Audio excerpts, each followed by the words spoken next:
नमस्कार दोस्तों, hand waving आपका स्वागत है माई नॉवल रूम में वन। यहाँ आपको मिलेगी फैंटेसी, मार्शल आर्ट्स, सिस्टम और ड्रैगन से भरी रोमांचक कहानियाँ। ड्रैगन, अगर आपको कहानियाँ पढ़ना और सुनना पसंद है तो अभी चैनल को सब्सक्राइब करें, चेक मार्क और बेल आइकन बेल दबाना मत भूलें ताकि हमारी हर नई कहानी सबसे पहले आप तक पहुँचे। तो चलिए दोस्तों, शुरू करते हैं हमारी आज की अद्भुत यात्रा। रॉकेट, सच्ची साधना। बुटियन, स्वर्ग मरम्मत करने वाला। तुमने मुझे इतने सालों से फंसा रखा है, फिर भी मैंने एक बार भी विरोध नहीं किया, लेकिन तुम अब भी मुझे तब रोकना चाहते हो जब मैं एक चींटी को मारने की कोशिश कर रहा हूँ। विशालकाय जानवर ने एक बहरा कर देने वाली दहाड़ मारी। उसके शल्क बार बार खुलते और बंद होते रहे। वह हवा में घूमा और स्वर्ग मरम्मत करने वाले हंडे पर अपना पंजा घुमाया। वाह! कलाकृति पर बने देवताओं के नमूनों से काली लपटों में लिपटी विशाल जंजीरें फूट पड़ीं, जो जानवर के पंजे और उसके पूरे शरीर के चारों ओर लिपट गईं। एक अवर्णनीय, भयानक युद्ध छिड़ गया। पूरा आकाश विनाश और दुर्लभ घटनाओं से भर गया। यद्यपि विशालकाय जानवर काफी शक्तिशाली था, लेकिन स्वर्ग मरम्मत करने वाली कड़ाही की जंजीरें उसके विरुद्ध आश्चर्यजनक रूप से प्रभावी थीं। विशालकाय जानवर को दबा दिया गया। हा, मैंने क्या कहा? ये देखकर देव हंसे बिना नहीं रह सका। उसकी आंखें घृणा से भरी थीं। एक अद्भुत शासक जैसी शक्ति वाला एक साधारण जानवर मेरा विरोध करने की हिम्मत कैसे कर सकता है? मैं यहाँ चुपचाप खड़ा रह सकता हूँ, फिर भी तुम मुझे मार नहीं पाओगे। विशालकाय जानवर पूरी तरह से क्रोधित था। वह देव को टुकड़े टुकड़े करने के लिए बेताब था, लेकिन स्वर्ग मरम्मत करने वाली कड़ाही के नियंत्रण में उसके पास अपनी इच्छा को रोकने के अलावा कोई विकल्प नहीं था। रणवीर, शिव और अन्य लोगों के मुंह टेढ़े हो गए। देव की साधना चाहे जो भी हो, वह व्यक्ति अपने आप में विशिष्ट था, पूरे 9 स्वर्गों के अमरलोक में अपनी तरह का अनोखा। उन्होंने जल्दी से 12 पशु अमर पैटर्न पर नजर डाली। जहां तक साधकों की भीड़ का सवाल है, उनकी दृष्टि आकाश में हो रही दुर्लभ घटनाओं से सीमित थी। अपनी नेत्र तकनीक का उपयोग करके भी वे ऊपर क्या हो रहा है यह नहीं देख पा रहे थे। वे केवल विनाशकारी आभाओं को एक दूसरे से टकराते हुए महसूस कर पा रहे थे। क्या चल रहा है? अद्वितीय प्रतिभाओं का क्या हुआ? 12 पशु अमर पैटर्न के बारे में क्या? किसान पूरी तरह से भ्रमित दिख रहे थे। अपनी साधना से मुझसे प्रतिस्पर्धा करने की कोशिश कर रहे हो? 12 अमर पशु पैटर्न मेरे हैं। देव ने अपने विचार समेटे। पहले तो उसने मजाक किया और तुरंत अपनी चाल चली। 12 प्रतिबिंबों को 12 पशु अमर प्रतिमानों की ओर उड़ते हुए बुलाया। वह पहले तो भागा नहीं, इसलिए वह अमर पशु प्रतिमानों के सबसे करीब था। उसे बाकियों पर बहुत बढ़त हासिल थी। परम जीवन तलवार तोड़ने वाला प्रहार, निर्जीव ताइयान का सच्चा धर्म ग्रंथ। शिव, स्वप्नेश, विवेक और बाकी अद्वितीय प्रतिभाओं ने तुरंत अपनी कला का प्रदर्शन किया और देव को पकड़ लिया तथा उसके दर्पण प्रतिबिंबों पर हमला करना शुरू कर दिया। 6 मायावी देवता। देव ने हाथ से मुहर लगाए। 12 दर्पण प्रतिबिंब तुरंत 6 में विलीन हो गए और उनकी शक्ति अद्भुत रूप से बढ़ गई। यद्यपि वह लोगों का उपहास करना पसंद करता था, फिर भी वह स्पष्ट रूप से जानता था कि अद्वितीय प्रतिभाओं से सभी 12 पशु अमर पैटर्न लेने का प्रयास आत्महत्या के अलावा और कुछ नहीं था। इस प्रकार दर्पण प्रतिबिंब केवल एक धोखा था। वह वास्तव में उनमें से 6 लेना चाहता था। बकवास! शिव और बाकी लोग चौंक गए। देव इतनी तेज थी कि वे उसे रोक नहीं पाए। क्या उन्हें सचमुच उस आदमी को 6 पशु अमर पैटर्न ले जाने देना था? टकराना। इस बीच एक मजबूत नेत्र तकनीक द्वारा बुलाए गए 12 सुनहरे हाथ अचानक दरार से बाहर निकले और जानवर अमर पैटर्न ले गए। ये बिजली की गति से हुआ। साथियों, मैं खुशी खुशी 12 पशु अमर पैटर्न ले लूंगा। रणवीर के खून से सने बाल हवा में लहरा रहे थे। उसने एक शांत मुस्कान दी। रणवीर, शिव, देव, विवेक और बाकी लोग चौंक गए। उन्हें उम्मीद नहीं थी कि रणवीर में अभी भी इतनी जबरदस्त क्षमता होगी। रणवीर, ये तो बहुत साहसिक कार्य है। क्या तुमने अकेले ही सभी पशु अमर पैटर्न को लेने का साहस किया? शिव ने जल्दी से अपने विचार समेटे। उसका चेहरा ठंडा पड़ गया क्योंकि परम जीवन आशय उसके चारों ओर विशाल ड्रैगन की तरह नाच रहा था। रणवीर, तुमने मेरा सामान लेने की हिम्मत की। देव की आंखें गुस्से से चमक उठीं। सब लोग, उसके साथ अपना समय बर्बाद मत करो। चलो मिलकर उसे खत्म कर दें। इस रणवीर ने तो हद ही कर दी। वो तो सिर्फ 6 बीस्ट इमोर्टल पैटर्न लेने की सोच रहा था, लेकिन रणवीर तो सब लेने की सोच रहा था। मारना। स्वप्नेश, विवेक और बाकी अद्वितीय प्रतिभाओं ने तुरंत अपनी चाल चली। उनकी अमर कलाएं आकाश में फैल गईं और गरजते हुए अजगरों की तरह रणवीर पर टूट पड़ीं। पिछली लड़ाई के विपरीत अब उन्हें अपनी ताकत बचाने की जहमत नहीं उठानी पड़ी। उन्होंने अपनी पूरी ताकत लगा दी थी। Dragon सोआरिंग art. रणवीर पीछे नहीं हटा। वह एक प्राचीन अजगर में बदल गया और आकाश में उड़ गया। आकाश कदम झटका। रणवीर ने एक एक करके अद्वितीय प्रतिभाओं को हराने के लिए एक और चाल चली। रणवीर, मैं तुम्हारी चाल को हमेशा के लिए रोक दूंगा। ठीक समय पर शिव आया और बिजली की गति से बोला, परम जीवन दाओ, ल्यूली 8 आश्चर्य शिवालय। परम जीवन आशय और जैद चमक की झलकें एक साथ रणवीर को घेरे हुए थीं, जो एक प्राचीन शिवालय की रूपरेखा बना रही थी। पगोडा बहुत बड़ा नहीं था, वह रंग बिरंगा और धुंधला था। दूर से देखने पर ऐसा लग रहा था जैसे रणवीर पगोडा से घिरा हुआ है। रणवीर आश्चर्यचकित दिख रहा था। प्राचीन शिवालय ने उसे कोई नुकसान नहीं पहुंचाया, न ही इसने उसकी ईश्वरीय शक्ति और दाव चमक को प्रतिबंधित किया, लेकिन किसी कारण से वह अब स्काई स्ट्राइड ब्लो का उपयोग नहीं कर सकता था। विवेक, स्वप्नेश और पियरलेस जीनियस ने तुरंत ही इस अवसर का लाभ उठाकर अपने सबसे मजबूत हमले किए। विनाश युद्ध कृपाण। रणवीर के खून से सने बाल बेतहाशा नाच रहे थे। उसने आते खतरे का सामना करते हुए एक कदम भी पीछे नहीं हटाया। उसने अपनी तलवार की नोक पर अपनी इच्छाशक्ति जमाई और आगे की ओर वार किया। रणवीर, तुम्हारा काम तमाम हो गया। देव अचानक रणवीर के पीछे लगभग 10 झांक दूर प्रकट हुआ। उसका शरीर फूल गया और वह 900 झांक से भी ज्यादा लंबे एक मायावी देवता में बदल गया, जो रणवीर की ओर देख रहा था। वाह! देव ने दरार को पकड़ा और दैवीय चमक से युक्त एक प्राचीन भाला बाहर निकाला और फिर रणवीर पर वार किया। भाला बहुत शक्तिशाली नहीं था, फिर भी उसका समय और जिस कोण से वह हमला कर रहा था वह एकदम सही था। यहाँ तक कि एक मानव अमर या यहाँ तक कि एक पृथ्वी अमर को भी इन परिस्थितियों में हमले से बचने में परेशानी होगी, रणवीर की तो बात ही छोड़ दीजिए। टकराना। भाला गिरते ही जोरदार विस्फोट हुआ। देव की आंखें चौड़ी हो गईं। उसे बस ऐसा लगा जैसे भाला किसी पहाड़ पर लग गया हो। उसने कितनी भी कोशिश की, भाला आगे नहीं बढ़ पा रहा था। क्या हो रहा है? शिव, विवेक और बाकी अद्वितीय प्रतिभाशाली लोग चकित थे।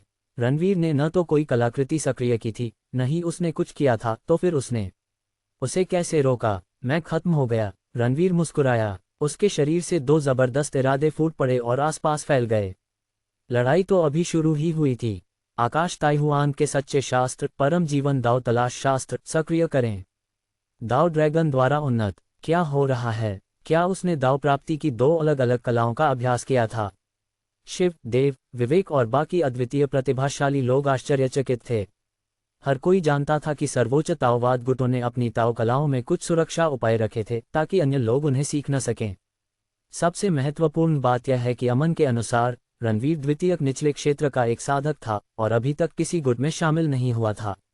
ऐसी परिस्थितियों में उन्होंने दाव अन्वेषण की 2 कलाएं कैसे सीखीं? क्या ये परम जीवन दाव है? शिव को जल्द ही कुछ समझ आ गया। उसका दिल कांप उठा और उसने अचानक पूछा, रणवीर, तुम असल में कौन हो? तुमने परम जीवन दाव का सच्चा शास्त्र कैसे सीखा? आकाश ताइहुआंग संप्रदाय के अन्य अद्वितीय प्रतिभाशाली व्यक्ति ने भी आश्चर्य और क्रोध में कहा, क्या क्यू होंग ने आपको दाव की खोज की कला सिखाई है? वह आशीष और रणवीर के बीच संबंधों से अच्छी तरह वाकिफ थे। आप बहुत सारे सवाल पूछ रहे हैं। रणवीर ने एक शांत मुस्कान दी। एक चकाचौंध कर देने वाली दाव चमक उठी, जिसने उसके द्वारा प्रकट किए गए आकाश ताइहुआंग इरादे और परम जीवन इरादे को और भी बढ़ा दिया। ड्रैगन की 2 चीखों के बाद 2 दाव ड्रैगन, एक गहरा लाल और दूसरा नीला, प्रकट हुए और रणवीर के कंधों पर बैठ गए। उनकी चौंकाने वाली उपस्थिति पूरे इलाके में हवा के तेज झोंके की तरह फैल गई। यहाँ तक कि उस विशालकाय जानवर का भी ध्यान उसकी ओर गया जो स्वर्ग मरम्मत करने वाले हंडे से लड़ रहा था।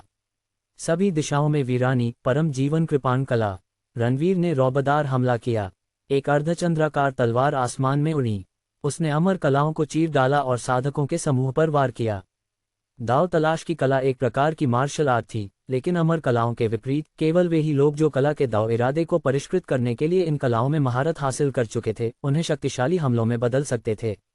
यदि कोई व्यक्ति केवल दाव साधना की कलाओं की सामान्य रूपरेखा ही सीखता है, तो उसने दाव साधना की कलाओं का केवल आधा ही सीखा है। वह केवल दाव साधना की कलाओं के उद्देश्यों को अपनी अमर कलाओं के साथ मिला सकता है।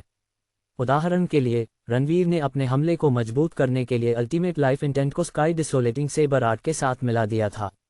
ऐसा कहा जाता है कि एक बार जब कोई व्यक्ति दाव खोज की कला में निपुण हो जाता है, तो यदि वह व्यक्ति अत्यंत प्रतिभाशाली है, तो वह अपनी स्वयं की चालें भी ईजाद कर सकता है।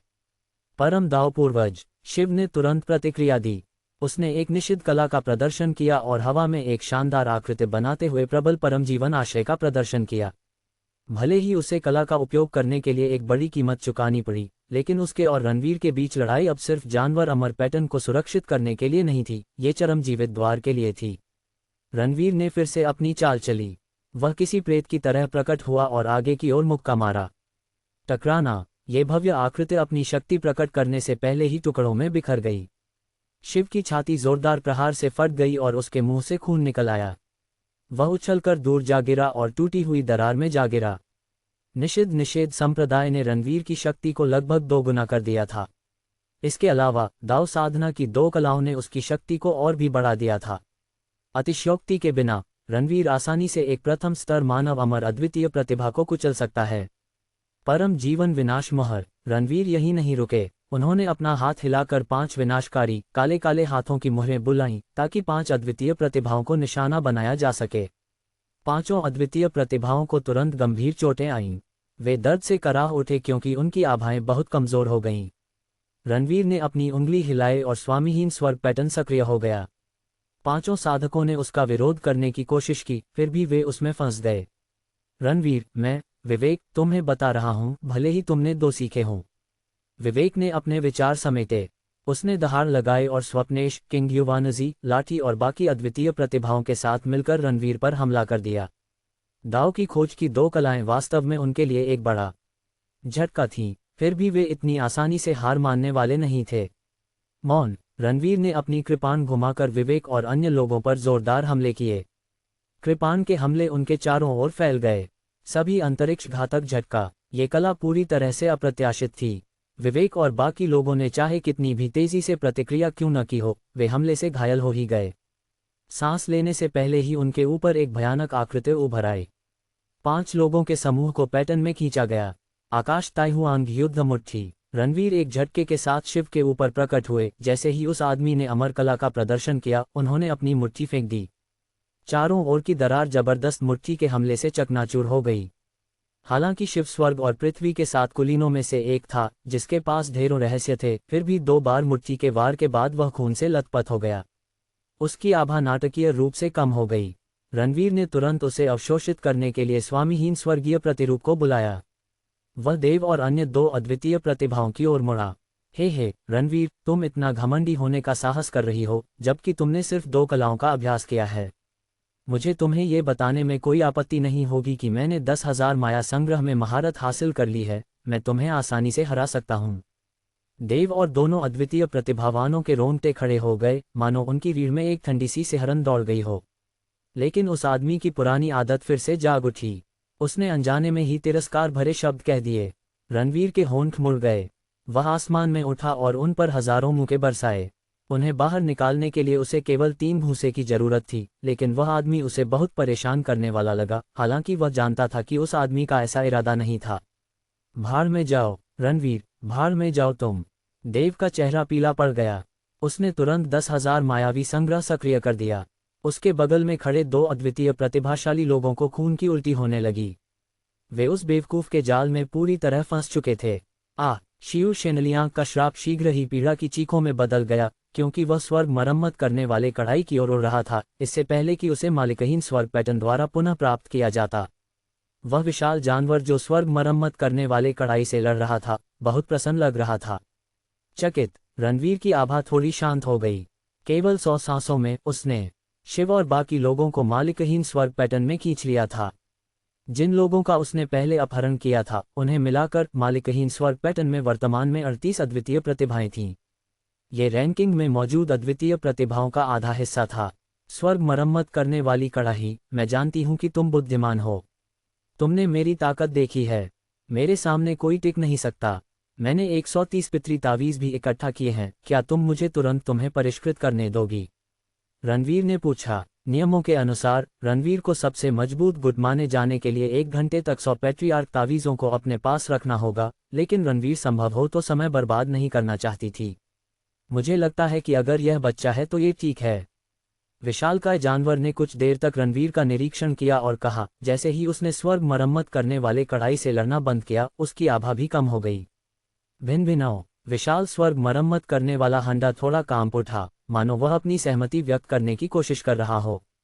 जरूर, चिंता मत करो, मैं तुम्हें निखारने के बाद निराश नहीं करूंगा। रणवीर ने अपनी मुट्ठियां भींच लीं। उसने अपनी उंगली हिलाकर अपनी इच्छाशक्ति से युक्त रक्त की एक बूंद स्वर्ग मरम्मत करने वाली कड़ाही में गिरा दी। एक बार फिर आकाश में एक प्रबल आभा छा गई। पहले घटित होने वाली दुर्लभ घटनाएं भी समाप्त हो गईं। रणवीर, मर जाओ! एक जोरदार गर्जना सुनाई दी। दूर से 5 चमकदार किरणें तेजी से आ रही थीं। वह व्यक्ति राहुल निकला। वह प्राचीन अमर तावीज लेकर अस्थायी रूप से पीछे हटने के बाद हमला करने के मौके की तलाश में था। उसने बस यही सोचा कि रणवीर बाकी अद्वितीय प्रतिभाओं से लड़ते लड़ते अब तक थक चुकी होगी, इसलिए उसने अभी आने का फैसला किया।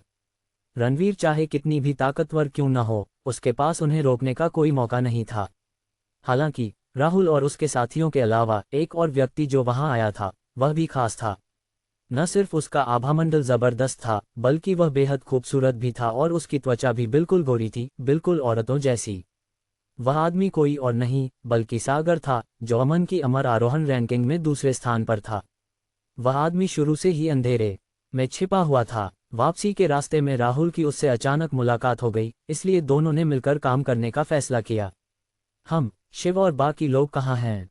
राहुल और सागर अपने सामने का दृश्य देखकर चौंक गए। राहुल, कुछ ठीक नहीं है, हमें अब यहाँ से चले जाना चाहिए। सागर ने तुरंत प्रतिक्रिया दी।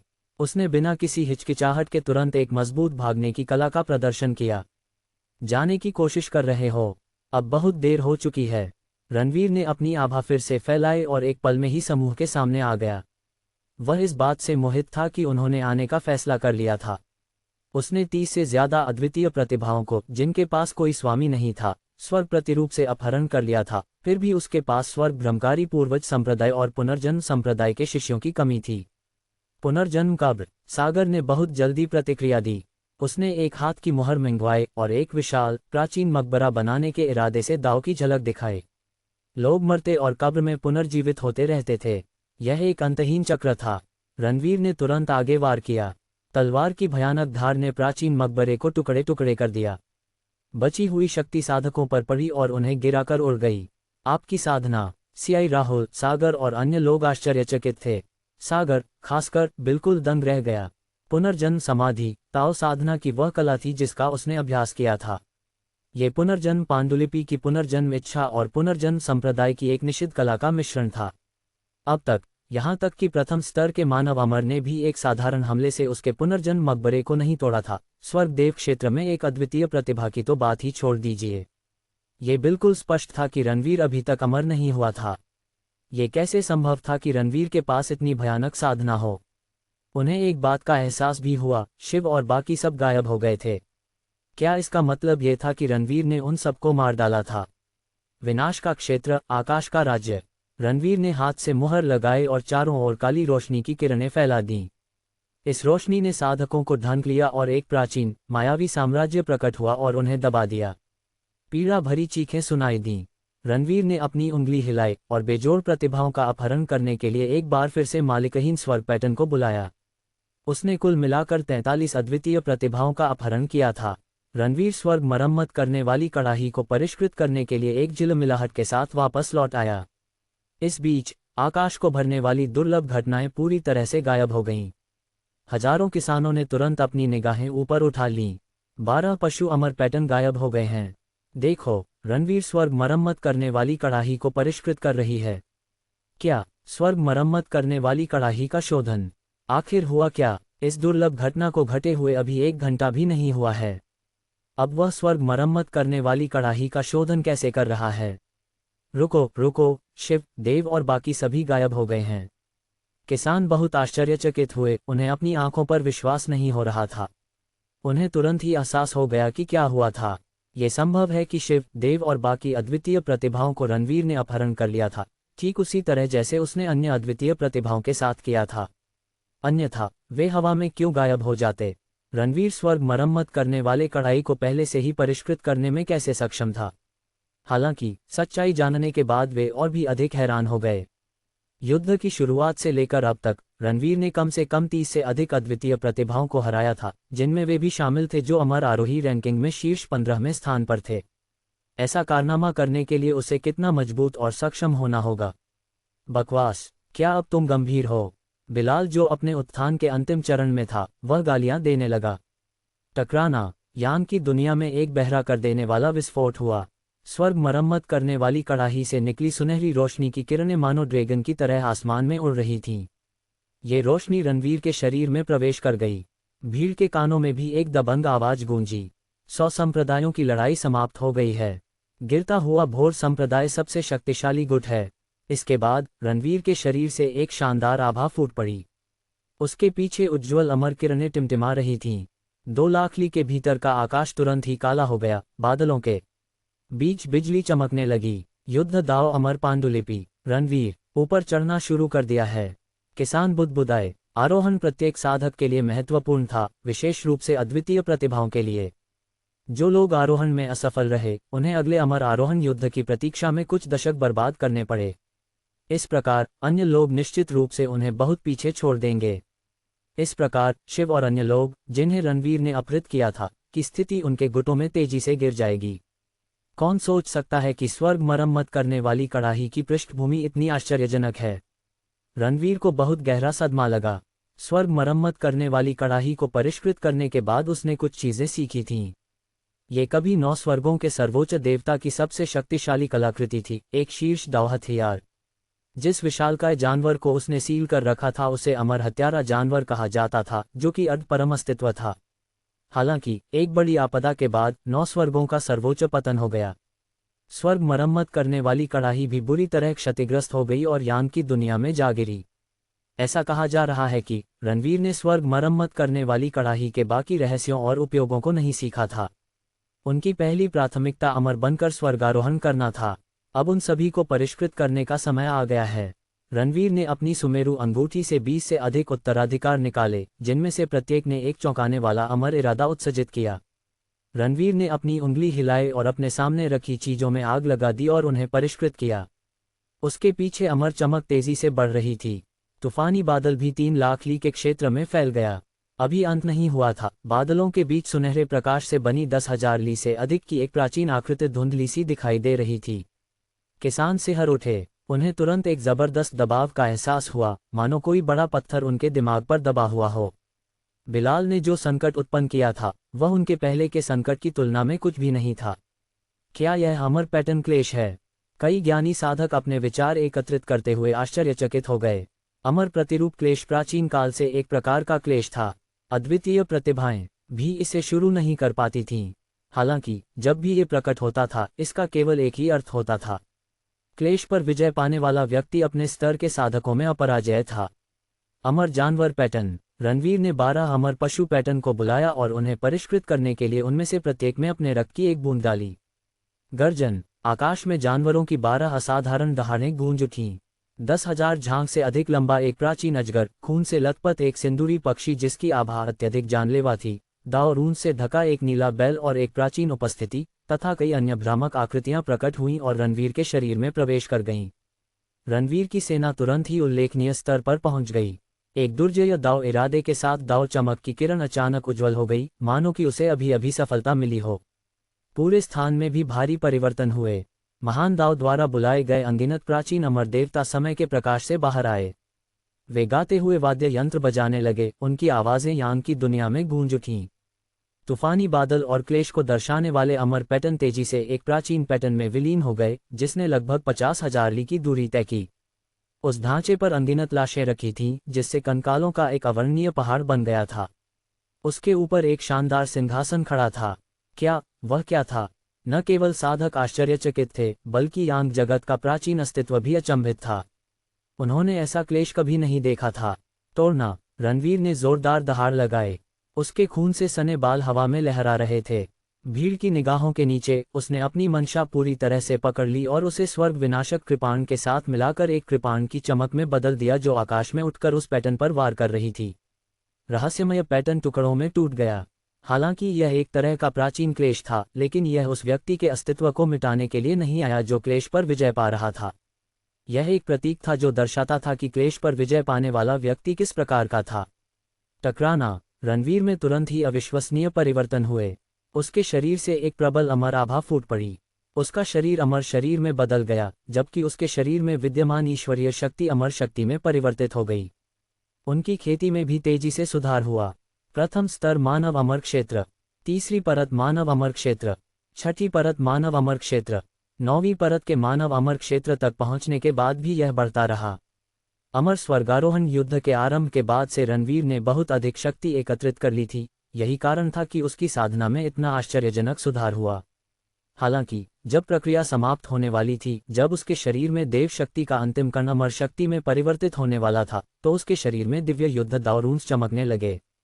एक मजबूत बल ने रणवीर के शरीर के अंदर की ऊर्जा और सफलता की ऊर्जा को दूर खींच लिया। रणवीर चौंक गया। दिव्य युद्ध दावरून्स ने ऐसे महत्वपूर्ण समय पर हस्तक्षेप क्यों किया? जब वह पूरी तरह से भ्रमित था, उसके मन में एक दबंग आवाज गूंज उठी। मेरे स्वामी, आप मेरा गौरव हैं। अब मैं आपको वह महान दाव प्रदान करूंगा जिसे मैंने 999 वर्षों के एकांतवास से प्राप्त किया है। मेरे गुरु, याद रखें कि भले ही युद्ध दाव अमर पांडुलिपि को आदिकाल का दाव माना जाता था, लेकिन यह आपका दाव नहीं है। आपका अपना दाव है। यह अभी भी तुम्हारा इंतजार कर रहा है। इसके बाद 13 पंजे वाले अनगिनत प्राचीन ड्रैगन रणवीर के दिमाग में उड़ गए और एक भ्रमपूर्ण लेकिन वास्तविक प्राचीन पत्थर में बदल गए। पत्थर पर 4 शब्द लिखे थे जिनमें भारी इरादे थे। दाव युद्ध अमर पांडुलिपि। इसके अंदर दाव युद्ध अमर पांडुलिपि की सामान्य रूपरेखा थी, लेकिन दाव खोज की अन्य कलाओं के विपरीत जो उसने सीखी थी, इसमें केवल एक वाक्य शामिल था। युद्ध का दाव युद्ध का देवता बनने के लिए दाव नहीं था, नहीं ये लड़ने के लिए दाव था, बल्कि ये दाव को हराने के लिए था। वह आदमी जो लौटता है दाव को हराने के लिए। रणवीर चौंक गया। दाव खोज की अन्य कलाएं एक इरादे या विभिन्न इरादों के संयोजन को दर्शाती थीं, लेकिन युद्ध दाव अमर पांडुलिपि एक महान महत्वाकांक्षा की तरह लगती थी। दाव खोज की कला का अभ्यास करने का लक्ष्य दाव को हराना था। हालांकि दाव अस्पष्ट और अवास्तविक था, ये धुंधला सा दिखाई देता था। कोई ऐसी चीज को कैसे हरा सकता है? मैंने शुरू में सोचा था कि जब मैं पूरी तरह से अमर हो जाऊंगा तो तुम जागृत हो जाओगे, लेकिन तुम अब प्रकट हो गए। रणवीर ने एक व्यंग्यात्मक मुस्कान दी। युद्ध दाव अमर पांडुलिपि युद्ध के दिव्य देवता आदिकाल के दाव का एक दाव था। इसमें अकल्पनीय शक्ति थी, लेकिन इसने उनके उत्थान में भी बाधा डाली। अमर के रूप में पूर्ण उत्थान के लिए उन्हें अभी और ऊर्जा की आवश्यकता थी। वह पहले से ही अमर उद्गम युद्ध के अंतिम अमर प्राचीन स्थान पर था और यह समाप्त होने वाला था। जानवर की खाल के चित्र के अनुसार जब वह पूरी तरह से ऊपर उठ जाएगा तभी उसे राजकुमारी म्याओ म्याओ और जियांग बिलिन को पुनर्जीवित करने का तरीका पता चलेगा। जरा रुको, मेरी अमर आत्मा और अमर शरीर का परिशोधन हो चुका है। मैंने क्लेश पर विजय प्राप्त कर ली है। मुझे बस बची हुई ईश्वरीय शक्ति को अमर शक्ति में बदलना है। दूसरे शब्दों में, मुझे अब किसी भव्य अवसर के अलावा किसी और चीज की जरूरत नहीं है। रणवीर की आंखों में अमर ज्वालाएं चमक रही थीं। अमर प्राचीन स्थान अनिवार्य रूप से अमर होने का एकमात्र रास्ता नहीं थे। हालांकि इन अमर प्राचीन स्थानों में उल्लेखनीय उत्तराधिकार थे और हमेशा भारी भीड़ को आकर्षित करते थे। मैं मूलतः आरोही हो चुका हूं। कोई यह नहीं बता सकता कि मेरी देव शक्ति का एक अंश अभी तक पूरी तरह से अमर शक्ति में परिवर्तित नहीं हुआ है, जिसका अर्थ है कि मैं अभी भी सबसे शक्तिशाली अमर की लड़ाई में भाग ले सकता हूं। रणवीर ने थोड़ा सा आंखें सिकुड़ीं। सबसे शक्तिशाली अमर का युद्ध निश्चित रूप से एक भव्य अवसर होने वाला था, अब तक उसके द्वारा देखे गए किसी भी अमर प्राचीन स्थान से भी अधिक भव्य। आखिरकार वहां कई अद्वितीय शासक, स्वर्ग के अमर और पृथ्वी के अमर लोग मौजूद होंगे। यदि वह युद्ध जीतने में सफल हो जाता तो वह पूर्ण रूप से उन्नत हो जाता और मानव अमर बन जाता। वाह! इस बीच ऐसा महसूस हुआ जैसे किसी तलवार ने यान की दुनिया के आकाश पर वार किया हो और पीछे 8 लाख ली से अधिक की बड़ी दरार छोड़ दी हो। उसमें से तेज हवा के झोंके फूट पड़े। यान की दुनिया 1 घंटे में बंद हो जाएगी। जो रुके हैं उनका अस्तित्व मिट जाएगा। जो जाना चाहते हैं उन्हें दरार में अपना रास्ता बना लेना चाहिए। वह प्राचीन आवाज एक बार फिर पूरे स्थान पर गूंज उठी। राजकुमारी बिलिन, धीरज रखो। रणवीर बुदबुदाया। वह बिलाल पर उतरा जो अभी अभी सफलतापूर्वक ऊपर चढ़ा था। चल दर। किसानों ने अपने विचार एकत्रित किए और आकाश में उड़ गए। इस बीच शांगक्सिंगटियन लघु अमर क्षेत्र, बहता चंद्रमा दाव शहर। कुछ दिन पहले चंद्र स्काई टॉवर के बंद होने के बाद से यिन और यांग की दुनिया अमर उद्गम युद्ध का अंतिम अमर प्राचीन स्थान बन गई थी। कई लोगों ने यिन और यांग की दुनिया पर अपनी नजरें गड़ा रखी थीं, अंतिम परिणाम की प्रतीक्षा में। कई साधक भी वहां पहुंच गए। यद्यपि अमन द्वारा लगाया गया दांव पहले ही बंद हो चुका था, फिर भी कई साधक अमर स्वर्गारोहण युद्ध के परिणाम से धन कमाने के लिए अपना दांव लगा रहे थे। 100 संप्रदायों की लड़ाई संभवतः जल्द ही समाप्त होने वाली है। अभी तक केवल 2 अद्वितीय प्रतिभाएं ही ऊपर चढ़ी हैं, वहां अवश्य ही कुछ बड़ा हुआ होगा। शहर के अधिकांश किसान परिणाम का इंतजार कर रहे थे। उन्हें उन साधकों से नवीनतम जानकारी प्राप्त हुई थी जो यान की दुनिया को छोड़कर चले गए थे। मुख्य हॉल के अंदर अमन, वानिंग, मूनहेवन, इम्मोर्टल और बाकी अधिकारी फिर से एकत्र हुए थे। हॉल का माहौल थोड़ा घबराहट भरा था। आखिरकार किसी न किसी तरह उनके अधीन अद्वितीय प्रतिभाओं के लिए यह आखिरी मौका था। अगर वे असफल हुए तो मुसीबत खड़ी हो जाएगी।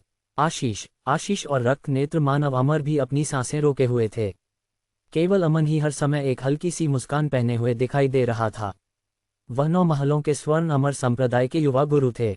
वह यहाँ इतनी दूर से आए थे और इतने लंबे समय तक रुके थे क्योंकि उन्हें रणवीर की दुर्दशा देखने में रुचि थी। उन्हें पूरा विश्वास था कि भाग्य के मामले में उनका भाग्य अतुलनीय है।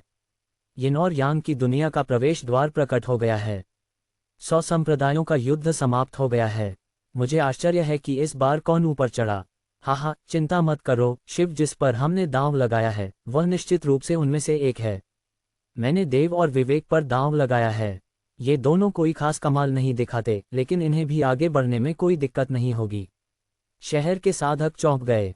उन्होंने अपना सिर उठाया और आकाश में यिन और यांग के द्वार पर ध्यान केंद्रित किया। अमन, वानिंग, मूनहेवन, इम्मोर्टल और अन्य लोग हॉल से बाहर चले गए और उन्होंने भी अपनी निगाहें ऊपर उठा लीं। गर्जन, यिन और यांग के द्वार से एक भयंकर दहाड़ निकली। इसके पीछे बैंगनी सुनहरे पंखों वाला एक विशाल पक्षी, अमर चमक से घिरा हुआ, एक भारी आभा के साथ द्वार से बाहर उड़ गया। सभी को तुरंत एहसास हो गया कि जानवर सफलतापूर्वक ऊपर चढ़ गया है। देखो, कोई जानवर पर खड़ा है। अचानक एक आवाज गूंजी। किसान हैरान रह गए। कोई भी साधारण व्यक्ति ऐसे जानवर को नहीं जीत सकता था जिसकी वंशावली इतनी उत्कृष्ट हो और जिसे वह अपनी सवारी बना सके। किन, रणवीर, अमन, वानिंग, मूनहेवन, इम्मॉर्टल, आशीष और उनके दल तथा विभिन्न गुटों के अधिकारी उस समय चौंक गए जब उन्होंने उस आकृति को करीब से देखा। हालांकि उन्होंने जल्द ही रणवीर के चारों ओर एक अमर आभा देखी। रणवीर की साधना भी एक प्राचीन रसातल की तरह अथाह थी। साथ ही साधकों, काफी समय हो गया है। रणवीर ने भीड़ की तरफ देखा और मुस्कुराया। अमन को देखकर उसकी मुस्कान और भी चौड़ी हो गई। रणवीर, चढ़ने में कामयाब रहीं। अमन, वानिंग, मूनहेवन, इम्मोर्टल और बाकी अधिकारी अपनी आंखों पर विश्वास नहीं कर सके। रणवीर के पास दुर्भाग्य का मांस था। इसे अमन के सौभाग्य के मांस द्वारा दबा दिया जाना था, इसलिए यह असंभव था कि वह अमर हो सके। लेकिन अब रणवीर सफलतापूर्वक चढ़ गया था। क्या इसका मतलब सिर्फ ये था कि अमन का सौभाग्य रणवीर के सामने कोई मुकाबला नहीं था? रणवीर के दुर्भाग्य ने उसे वाकई अमन का दुश्मन बना दिया था। अगर आपको कहानी पसंद आई हो तो लाइक, थम्स अप का चिन्ह, शेयर और सब्सक्राइब बेल करना मत भूलें। मिलते हैं अगली कहानी में, यहीं माय नॉवल रूम पर 1।